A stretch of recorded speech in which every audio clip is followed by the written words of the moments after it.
थी इनकी तरफ से।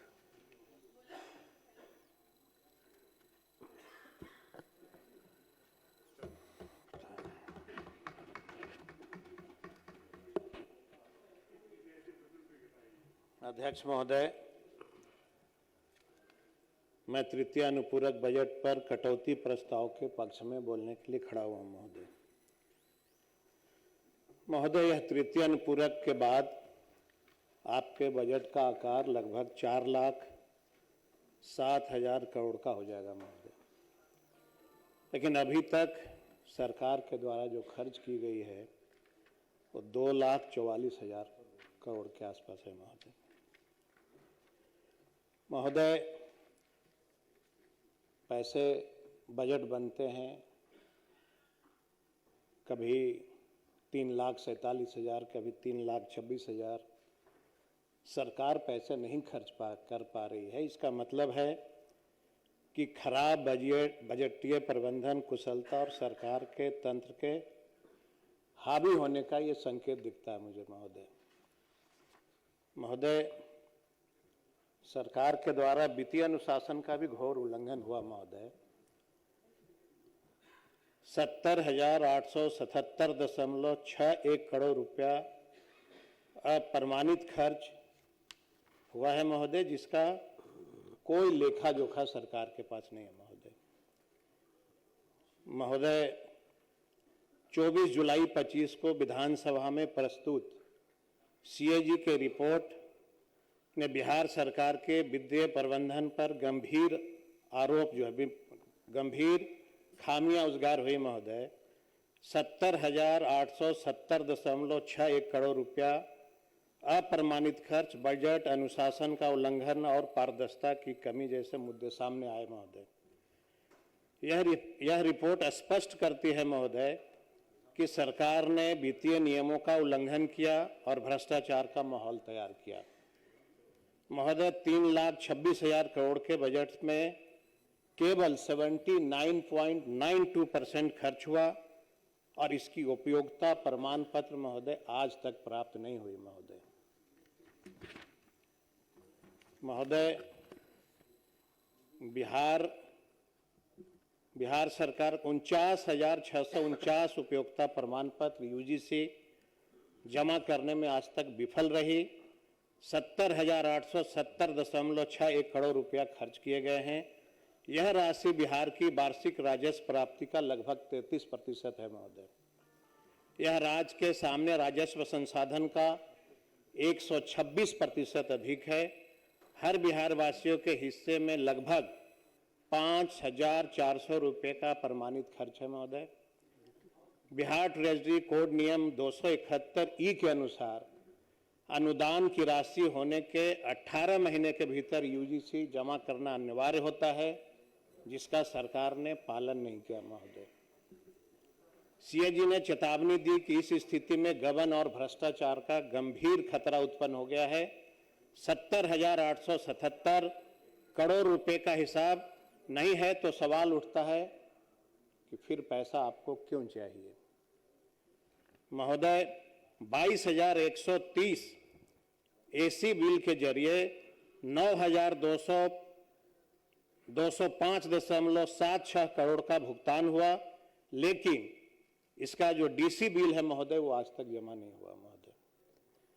इसमें महोदय 5,570 करोड़ 90,10,000 मतलब कि 60.60% पूंजीगत संपत्तियों, जिसे सड़क, शिक्षा के लिए जो है महोदय लिए गए थे महोदय। अभी आप देखेंगे महोदय, शिक्षा में बहुत सारे पैसे जो है सरकार खर्च कर रही है महोदय, और पूरे बिहार में आप देखिएगा महोदय कि तमाम छात्र सड़क पे आंदोलन कर रहे हैं, सड़क पे आंदोलन कर रहे हैं।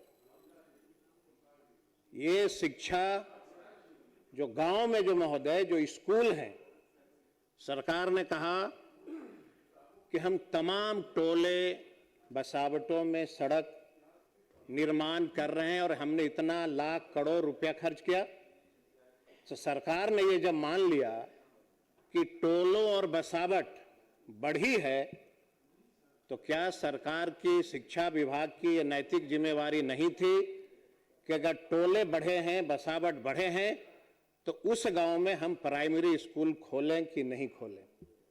महोदय, देश का एक ऐसा कोई कॉलेज बता दीजिए महोदय, अगर आपको वकालत करना है अंग्रेजी में किताब आती है, मेडिकल की पढ़ाई पढ़नी है अंग्रेजी में किताब आती है, इंजीनियरिंग की पढ़ाई पढ़नी है अंग्रेजी में किताब आती है। दलित के, पिछड़ों के जितने गांव में स्कूल है, क्या सरकार ने कभी ऐसा प्रयास किया कि यह जो गरीब के बच्चे हैं उनके बसावटों में हम स्कूल खोल दें और अंग्रेजी की पढ़ाई और अंग्रेजी के शिक्षक हम अनिवार्य कर दें? नहीं हुआ महोदय। एक नारा महोदय मुझे याद आ रहा है, लोकसभा के चुनाव में बड़ी प्रचलित हुआ था महोदय।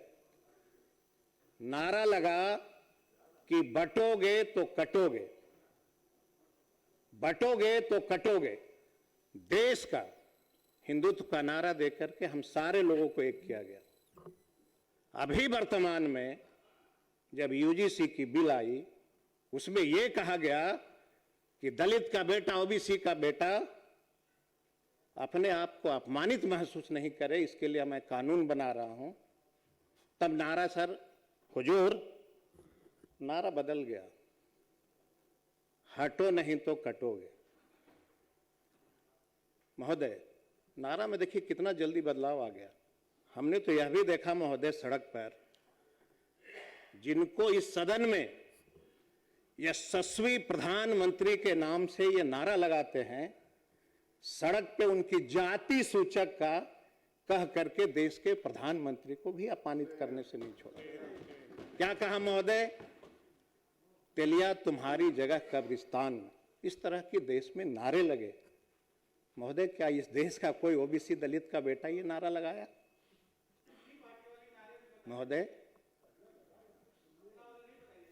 महोदय, मैं ये कहना चाहता हूं, हम चाहते हैं कि गांव में शिक्षा अनिवार्य होना चाहिए। इसके लिए अगर सरकार प्रखंड में कॉलेज का निर्माण करना चाहती है, उसके पहले हर टोलों में प्राइमरी स्कूल का निर्माण करना अति आवश्यक है, क्योंकि बिहार की आधी आबादी दलित, ओबीसी के बच्चे जो है एजुकेशन प्राप्त नहीं कर रहे।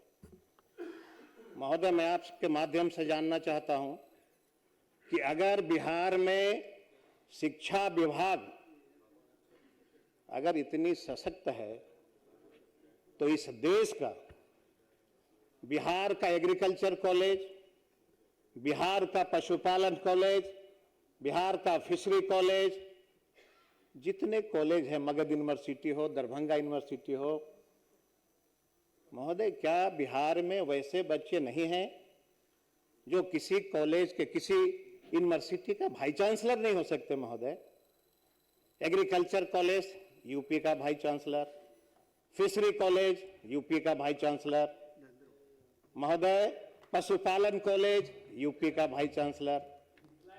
आप इतना खर्च कर रहे हैं महोदय, तो मुझे लगता है कि बिहार में ये दोहरी नीति सरकार के द्वारा लगातार अपनाई जा रही है। महोदय, सभापति महोदय, उपाध्यक्ष महोदय, लगातार महोदय बिहार में शिक्षा स्तर गिरता जा रहा है। बिहार में माननीय मुख्यमंत्री जी जब महोदय आते हैं सदन के अंदर, सीधे ऊपर देखते हैं, वहां देखते हैं महोदय जहां पत्रकार लोग बैठते हैं। उसके बाद विरोधी दल के नेता को तुम तड़ाका न जाने क्या, पहले कुछ था नहीं था, इसी पे माननीय मुख्यमंत्री जी चर्चा करने लगते हैं। महोदय, इस देश का एक ऐसा कोई राज्य बता दिया जाए महोदय जिसका बजट 2005 के पहले जो वर्तमान की बजट है, कौन ऐसा राज्य है महोदय जो 2005 के पहले उस राज्य का आज के बराबर का था? महोदय, 2005 के पहले, 90 के पहले, 96 के पहले सोना का कितना कीमत था महोदय? आज कितना कीमत है महोदय? तो जब 2096 में सोना का कीमत 2000 रुपए हो सकता है, आज उसकी कीमत 1 लाख रुपए हो सकता है, तो महोदय जाहिर सी बात है कि किसी भी राज्य में आज के युग में तो बजट का तो बढ़ेगा ना महोदय, बजट बढ़ना लाजमी है महोदय। और मैं ये कहना चाहता हूं महोदय, अब जैसे इसी सदन में तो बिहार सरकार लगातार, मैं बिहार के किसी माननीय मंत्री को जो बिहार में लगातार पूरे एक एक जिला में दलित का बेटा, ओबीसी का बेटा सड़क पे आंदोलन कर रहा है, पुलिस की लाठियां खा रहा है, वो अपने अधिकार के लिए। ये सरकार की नैतिक जिम्मेवारी है कि इसी राज्य में रहने वाला दलित का बेटा, ओबीसी का बेटा अगर सड़क पे आंदोलन कर रहा है तो आपकी जिम्मेवारी है कि उसको बुला करके आप पूछिए कि भाई आपको कौन सी बात की कमी है, आप क्यों आंदोलन पे उतारू हो। ये सरकार नहीं पूछती। वोट के समय कहती है सरकार कि हम दलितों के लिए काम कर रहे हैं, आप सड़क का निर्माण कर रहे हैं। हम सभी मानते हैं कि आपने सड़क का निर्माण बड़े पैमाने पे किया, लेकिन हम महोदय आपके माध्यम से जानना चाहते हैं कि बड़ी बड़ी सड़कें की निर्माण सरकार कर रही है अडानी और अंबानी को देकर के, और सरकार सदन में कह रही है कि बिहार के महिलाओं को हमने 10,000 रुपया दिया बकरी पालन करने के लिए। 1-1 हजार, 2-2 हजार, 5-5 हजार करोड़ रुपए का अडानी और अंबानी अगर बिहार में काम कर सकता है, तो क्या बिहार की महिलाएं 10,000 रुपया लेकर के सिर्फ बकरी ही चरा सकती है क्या? आप बिहार की तमाम महिलाओं को अपमानित कर रहे हैं, ये कह करके कि आप 10,000 रुपया मैंने आपको दिया है व्यापार करने के लिए। आपने बकरी खरीदा कि नहीं? आपने मुर्गी खरीदा कि नहीं? आपने सुअर खरीदा कि नहीं? महोदय, मैं बिहार में इसलिए नहीं जन्मा हूं कि सरकार मुझे 10,000 रुपया बकरी चराने के लिए देगी और अडानी और अंबानी 5-5 हजार रुपए का बिहार में काम करेगा। हम इसलिए नहीं जन्मे हैं महोदय, हम अधिकार के लिए लड़ रहे हैं। सरकार को यह जिम्मेवारी बनती थी कि अगर बिहार का नाई जाति का बेटा कलकत्ता और बॉम्बे में जाकर के काम कर सकता है, तो आप उनको चौराहे पे सैलून खोलने के लिए 5 से 10 लाख रुपया दो। लोहार का बेटा चौराहे पे वेल्डिंग खोलने के लिए उनको 10 से 15 लाख रुपया दो। ये अगर आप किए होते तो बिहार की तरक्की न जाने बहुत दे रहे हैं। भाई नारा भी प्रधान महोदय ये बोल रहे हैं, आप महोदय सड़क पे देखिए कितने चतुर हैं महोदय, दरभंगा से आए हैं, सड़क पे नारा लगाते हैं नरेंद्र मोदी के खिलाफ और सदन में भाषण देते हैं नरेंद्र मोदी के पक्ष में। इनको दो चेहरा, ये कहां से चलेगा महोदय? दौड़ी चेहरा। ये हमें कह रहे हैं कि काम कर रहे हैं, आप ही कह रहे हैं कि देश के प्रधानमंत्री, यशस्वी प्रधानमंत्री हैं, तो सड़क पे आप उनको अपमानित क्यों कर रहे हो? क्या तेली जाति को सड़क पे निकलने से आपकी यात्रा खराब हो जाती है? ये सड़क पे आप क्यों कह रहे हो? ये कहने का आपको अधिकार नहीं है। यूजीसी बिल के लिए बिहार के दलित ओबीसी का बेटा अगर प्रयास कर रहा है कि हमको रिजर्वेशन कॉलेज में पढ़ने के लिए मिलना चाहिए, तो बिहार के मुख्यमंत्री को आना चाहिए सामने बोलने के लिए। आप बिहार में दे दो। कहा कि जातीय जनगणना हुई महोदय बिहार में, सरकार ने क्या कहा?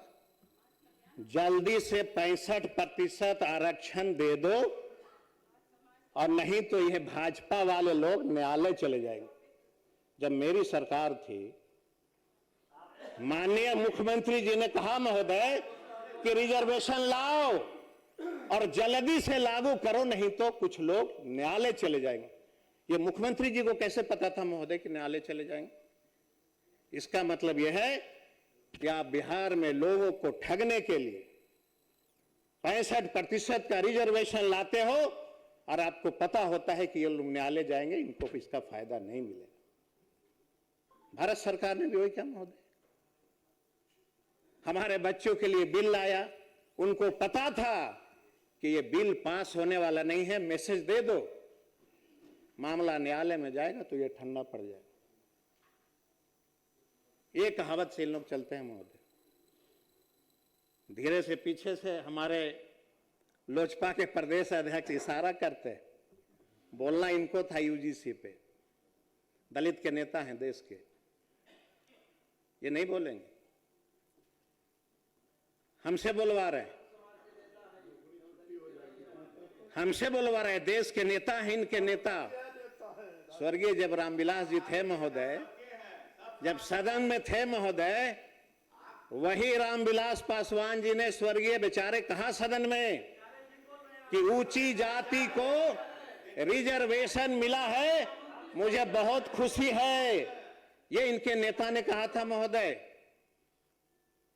और जब आज हमें रिजर्वेशन मिला उच्च शिक्षा प्राप्त करने के लिए, तो इनके नेता कुछ नहीं बोल रहे हैं।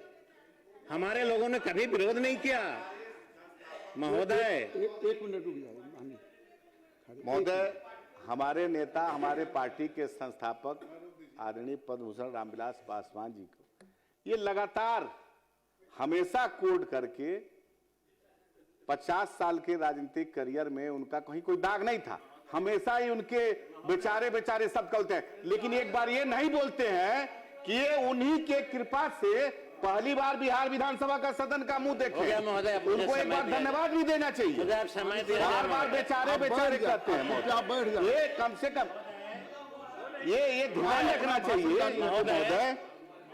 वो बेचारे नहीं, हम लोग सबके, आप बैठ जाए महोदय, इनको बोलने दिया। वो हम सबके अभिभावक महोदय, आपकी भी बारी आ गई तो महोदय, वो हमसे सबके अभिभावक। लेकिन 19 एमएलए जीत के आए, एक बार भी इन 19 एमएलए ने नहीं कहा कि पटना के किसी चौराहा पे रामविलास पासवान की मूर्ति लगवा दो, ये नहीं कह सकते महोदय। लेकिन बता दो महोदय, सुनिए सदन से, अरे भाई आप चिंता मत करिए। अगर बिहार और पूरा देश उनको मांगता तो आपस में। माननीय सदस्य, आपके पास मात्र 2 मिनट का वक्त है। महोदय, ये मैं अब आप बैठ मैं जाए। ये कहना चाहता हूँ माननीय सदस्य बैठ महोदय, जाए, इनको बोलने दें। मैं ये कहना चाहता हूँ महोदय, आप अपना भाषण जारी रखिए। सरकार ने महोदय नल जल योजना, आप बैठ जाए। महोदय ऑर्डर में लिया जाए महोदय, नल जल योजना सरकार ने लाई महोदय। इसी सदन में माननीय मुख्यमंत्री ने कहा कि बिहार के 5800 ऐसे टोले हैं जहां पे सरकार के द्वारा नल जल योजना चालू नहीं की जा सकी। ये घोषणा हुई इसी सदन में, और घोषणा के बाद ये माननीय मुख्यमंत्री ने कहा महोदय कि बचे हुए बसावट में नल जल योजना लगेगी। क्या हुआ महोदय?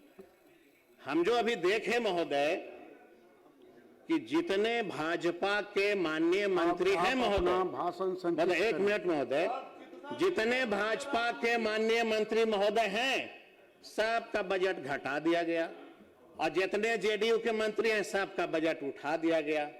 वही वाला मामला हो गया महोदय, चंदवा वाला मामला हो गया महोदय कि हम बकरी चरावें और आपका बजट ज्यादा लेके, वही मामला हो गया महोदय।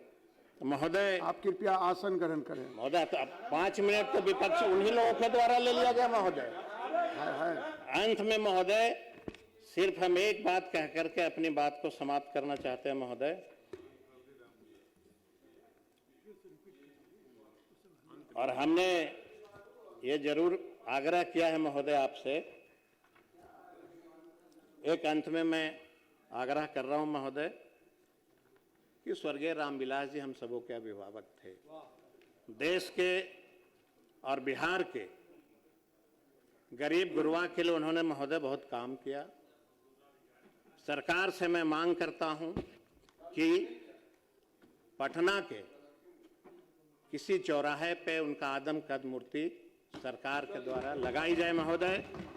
अंत में महोदय 70,877.61 करोड़ के खर्च का महोदय विधानसभा में जांच हो, जिम्मेदार अधिकारियों पे कार्रवाई हो, माननीय सदस्य, लंबित आसन यूजीसी ग्रहण करें। डीसीबी बिलों की आपका समीक्षा समय हो, हो गया, माननीय सदस्य। ऑफ द बजट उधारी पर सफाई दी जाए माननीय और सदस्य वित्तीय पारदर्शिता के श्री लिए कड़े मिथिलेश कदम उठाए तिवारी जाए जी। महोदय। धन्यवाद महोदय।